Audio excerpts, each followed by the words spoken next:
कहानी की शुरुआत वहीं से होती है जहाँ पर लास्ट सीन हमें दिखाया जाता है, जहाँ पर हमने देखा था कि हमारा जो मेन कैरेक्टर था वो उस घोस्ट के द्वारा मारा गया था और वापस से फिर वो उस भोली लड़की के घर के आगे स्पॉन हो जाता है।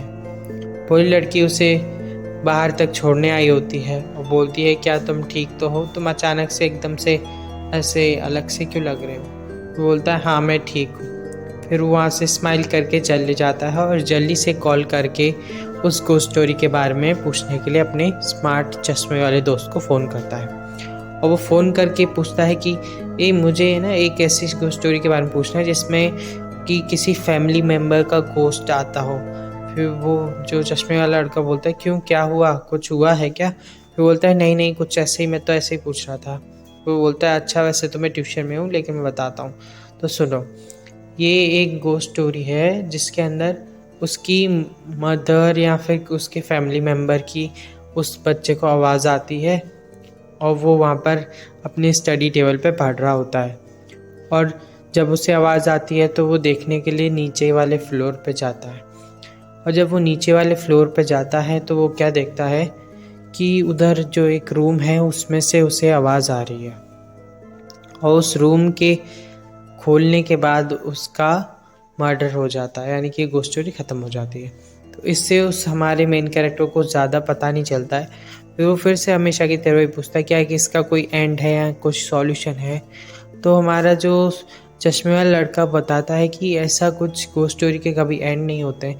फिर हमारा मेन कैरेक्टर दांत पीसते हुए बोलता है, अरे यार ये हर बार ऐसा ही क्यों होता है, कोई ढंग की घोस्ट स्टोरी नहीं मिल सकती। फिर बोलता है कि कैसे पार होगा, क्योंकि इस बार तो ना ही कुछ ऐसी चीज़ है जैसे हमने पिछली बार पार कर दिए थे सारी चीज़ों को, इस बार का तो कुछ अलग ही सिनेरियो एकदम। फिर हमारा जो मेन कैरेक्टर होता है वो टेंशन के मारे फ़ोन पे होता है। फिर हमारा जो होशियार बच्चा होता है वो बोलता है, लेकिन मैंने ऐसा ह्यूमर सुने हुए हैं कि अगर हम उस घोस्ट को उससे डोमिनेंट कैरेक्टर से बताएं, यानी कि अगर उसकी वो अगर कोई बच्ची है तो उसकी मॉम बन के ऐसे करके, तो शायद हम उसे डरा सहमा के भगा सकते हैं। फिर वो हमारा जो मेन कैरेक्टर होता है, अच्छा तो ये तरीका है, तो इससे तो ठीक है। वो बोलता है, ठीक है मुझे अच्छी लगी। फिर हमारा स्मार्ट बच्चा बोल रहा है, देखा मैं कितना समझदार हूँ, उसकी नाक लंबी होने लग जाती है और ये फनी सा सीन बन जाता है। फिर हमारा मेन कैरेक्टर उसे थैंक यू बोल के जल्दी से अपने घर की तरफ जाने के लिए सोचता है और फिर वो उसका फ़ोन काट देता है बिना थैंक यू बोले। मजाक कर रहा हूँ, थैंक यू बोल देता है। थैंक यू बोल देता है, फिर करते करते अपने घर की तरफ जाने लग जाता है और घर पे जाते जाते वो सोचने लगता है कि कैसे कैसे वो बचेगा, और वो सोचता है कि कैसे वो अपने गोस्ट, मतलब जो मम्मी जैसा उसका गोस्ट है, उसे कैसे हरा सकता है। और ये सभी सोचते सोचते कि कैसे क्या करेगा वो, कैसे उसको हराएगा, इन सब चीज़ों के बारे में ही सोचते सोचते वो अपने घर की तरफ जा रहा होता है। और फिर वहाँ पर उसके अपार्टमेंट के आगे का सीन दिखाया जाता है जहाँ पर उसके डैड भी खड़े होते हैं। वो डैड से बोलता है, डैड आप भी आ गए यहाँ पर? फिर वो बोलते हैं, हाँ तुम बाहर क्यों घूम रहे हो, घर में क्यों नहीं हो? वो डैड से बोलता है कि डैड वो एक्चुअली ना मॉम को कुछ अजीब सा हो गया। फिर वो नीचे चेहरा कर लेता है। फिर उसके डैड बोलते हैं कि लगता है इसने भी वो सब देख लिया है, जैसे कि हमने पिछले पार्ट में देखा था कि इसे पता है कि उसकी वाइफ के साथ कुछ अलग, इसलिए दोनों जल्दी से अपने अपार्टमेंट की तरफ जाने लगते हैं और फिर बेल रिंग करते हैं। और जब वो बेल को रिंग करते हैं तो कोई आता ही नहीं है बाहर। फिर वो बार बार रिंग करने लग जाते हैं बेल को, कोई खोलता ही नहीं गेट है। बार बार वो रिंग पर रिंग दबाया जा रहा होता है, वो खोलता ही नहीं है। वो बाहर खड़े खड़े बहुत परेशान हो जाता है और टेंशन भी होने लगता है कहीं कुछ हो तो नहीं गया, क्या हुआ। इसलिए फिर वो बैंग करना शुरू कर देते हैं, खटकाना शुरू कर देते हैं बार बार, लेकिन कुछ नहीं होता। फिर वो चिल्लाने भी लग जाते हैं कि खोलो गेट खोलो, कौन है, क्या हो गया, कोई है कि नहीं अंदर घर के।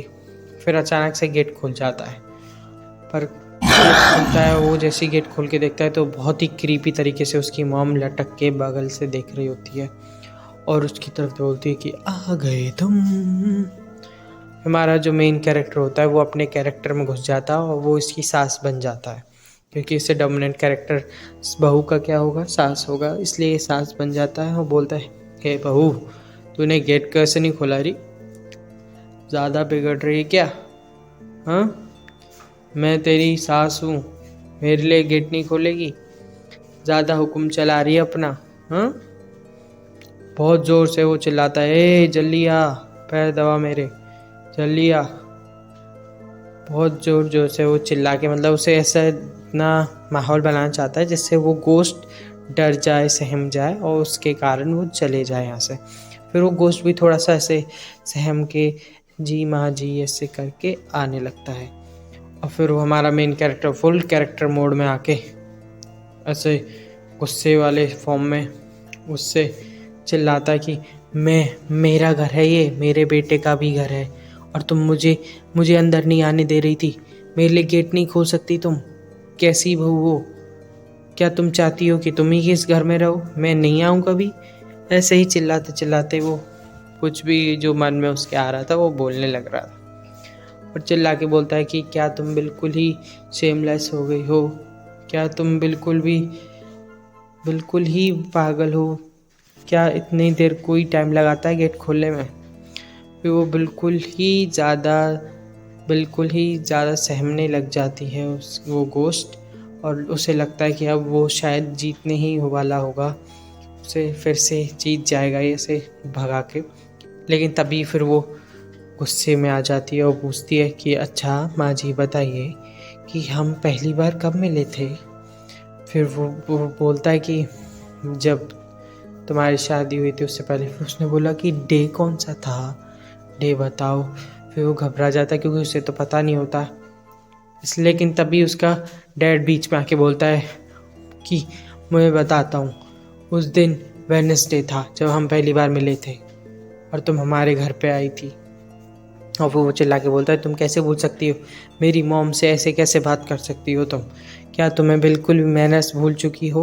वो तुम्हारी मदर इन लॉ हैं, तुम बिल्कुल भी तमीज़ भूल चुकी हो। फिर वो उसका हमारा मेन कैरेक्टर स्माइल करता है, हो डैड ने बचा लिया, वरना आज तो फंसने ही वाले थे, ये फिर से मार देती। ये अपने डैड को एकदम आइडियल की तरह देखता है, वाह डैड क्या। फिर वो गोश्त फिर से सहम जाती है।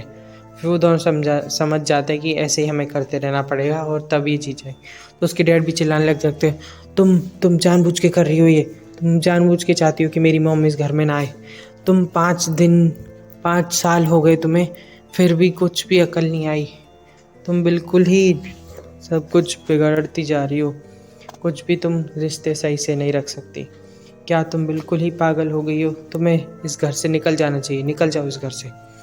और वो बोलते हैं कि जाओ इस घर से निकल जाओ उस गोश्त को, जिससे वो गोश्त चल जाए। उसका बेटा भी चिल्ला के बोलता है जाओ माँ, मतलब जाओ बहू निकल जाओ, क्योंकि वो मदर इनके है ना। तो फिर वो बहू बोलती है कि नहीं मुझे मत निकालो। फिर वो दोनों चिल्लाने लग जाते हैं निकल जाओ हमारे घर से, निकल जाओ।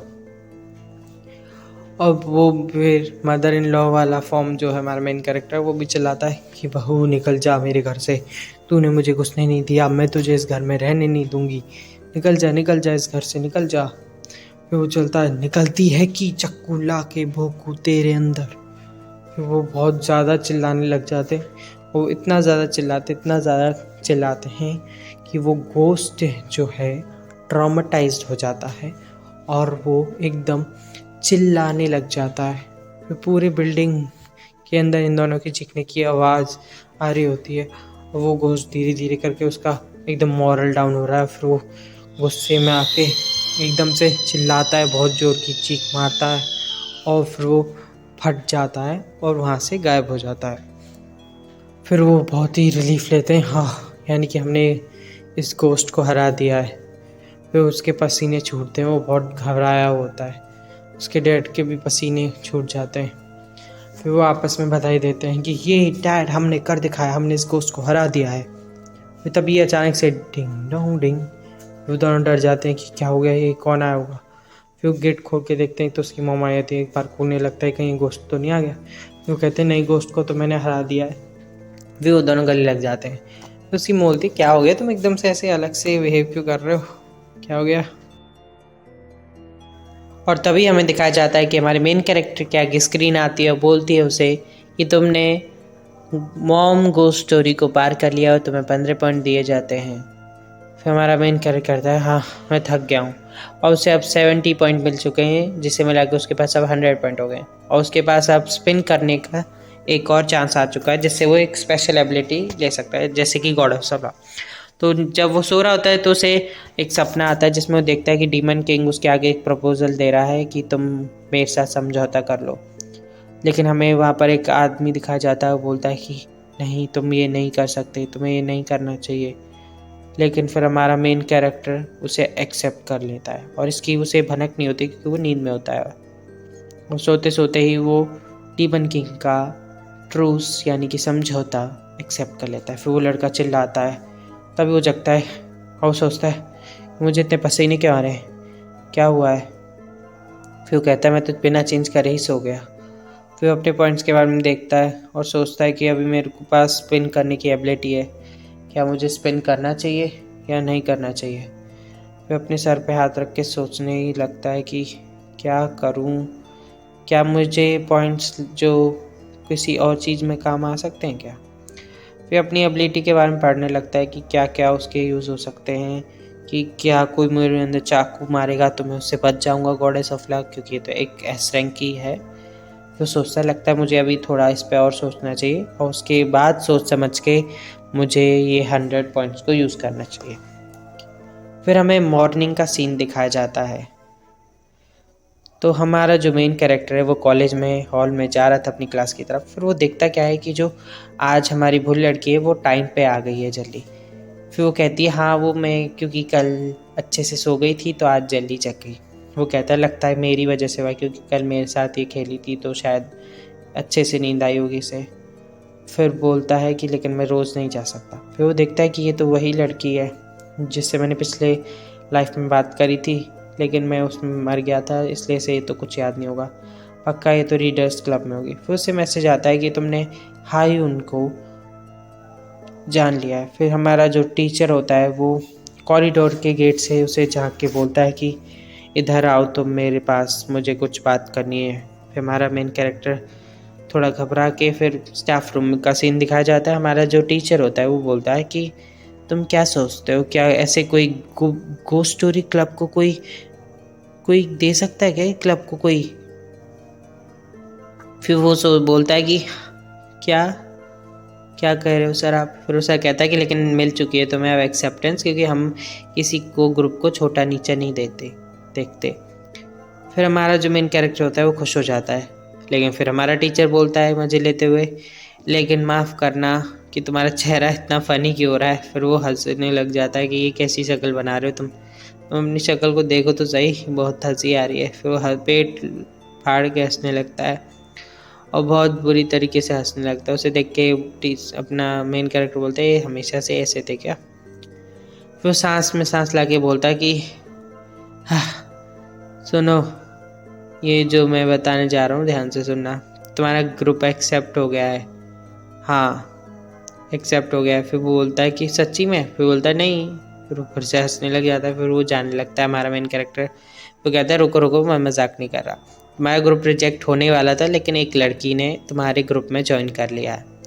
फिर वो कहता है कि कौन, मेरे ग्रुप में किसने ज्वाइन कर लिया। फिर वो लिस्ट को देखता है, कौन है ये, अच्छा ये तो वो रेड जैकेट वाली लड़की है जो हमेशा गुस्से में रहती है। तो उसके स्क्रीन आती है, उसमें बोलते हैं कांग्रेचुलेशन तुमने सारी क्विज पूरी कर ली है क्लब को खोलने की और तुम्हारा क्लब खुल चुका है, अब तुम क्लब को मैनेज कर सकते हो, ये स्किल तुम्हारी अनलॉक हो गई है। उससे बहुत सारे ऐसे ही मैसेज आते रहते हैं, बोलते हैं 10 पॉइंट्स मिल गए हैं, ये कर सकते हो वो कर सकते हो। फिर हमारा मेन कैरेक्टर पूछता है अपने टीचर से सर आप मेरे को ऐसे परेशान क्यों करते रहते हो हर बार। फिर हमारा जो टीचर है वो बोलता है कि ये मैं करता हूँ क्योंकि इसमें मुझे मज़ा आता है, इससे मुझे खुशी मिलती है। फिर बोलता है हमारा मेन कैरेक्टर की स्क्रीन बोलती है उससे कि तुमने इसे 40% और जान लिया है अपने टीचर को। फिर हमें स्कूल का सीन दिखाया जाता है कि हमारा जो मेन कैरेक्टर है उसके आगे फिर से एक स्क्रीन आ गई है कि कांग्रेचुलेशन तुमने marks in new high school secret mystery जो तुम्हें सब पार करना है had come prevent ritual demon king before graduation. तुम्हारा यानी कि तुमने वो जो उस पर येस पे क्लिक किया था उसकी वजह से अब ये सब जल्दी होगा, लेकिन हमारा मेन कैरेक्टर ये सब देखता ही नहीं है, वो उसे अनदेखा कर देता है। फिर हमारा जो टीचर होता है वो बोलता है कि तुम गोस्ट स्टोरी क्लब खोलना चाहते हो, उसके लिए पर रूम तो होना चाहिए। हमारी मेन कैरेक्टर आगे एक स्क्रीन आती है, वो बोलती है कि तुम इस रूम को एक्सेप्ट करना होगा। जैसे वो एक्सेप्ट करता है, हमारा टीचर बोलता है कि पता नहीं अचानक से एक रूम की खबर आ रही है कि उसके पास से बहुत अजीब अजीब आवाज़ें आती रहती हैं। वो रूम मैंने आज तक नहीं देखा, जबकि मैं इतने सालों से पढ़ा रहा हूँ। मुझे लगता है गोस्ट स्टोरी क्लब के लिए ही सही रहेगा वो रूम। और फिर हमारा जो मेन कैरेक्टर बोलता है कि ये क्या इतनी जल्दी हो गया। फिर बहुत ही अच्छी एकदम इंस्पिरेशनल आँखों से हमारे जो दोस्त होते हैं मेन कैरेक्टर के, वो इंतजार कर रहे होते हैं। फिर हमारा मेन कैरेक्टर भी ऐसे नाटक करता है अपने टीचर की तरह, और बेकार सा मुँह बनाते हुए दिखाता है कि जैसे हुआ ही नहीं हो। लेकिन वो बोलता है कि हमें ना अप्रूवल मिल गया। फिर वो इतनी बुरी शक्ल में आता है, उन्हें लगता है कि नहीं हुआ। फिर वो बाद में अच्छे से बता देता है कि हमें एक्सेप्टेंस मिल गई है। फिर हमारा जो मेन कैरेक्टर वो उसी रेड शर्ट वाली, रेड जैकेट बोल दीजिए, उस लड़की को देखने लगता है कि इसने हमारे ग्रुप को कैसे ज्वाइन कर लिया, ये कैसे आ गई। फिर सोचता है चलो छोड़ो, ये बाद में देखेंगे। फिर वो हमारे सारे लोग उसी रूम के आगे आ जाते हैं और उस रूम के बाहर खड़े हो जाते हैं। तो गाइस, अब इस रूम में क्या होगा क्या नहीं होगा वो हम देखेंगे अगले पार्ट में। अगर आपको ये स्टोरी अच्छी लग रही है तो मेक श्योर करें आप लाइक करें, सब्सक्राइब करें। और अगली वीडियो तभी आएगी जब लाइक टारगेट कंप्लीट होगा, जो है 13 likes on this video. So keep on watching and don't forget to like and subscribe and share. Thank you.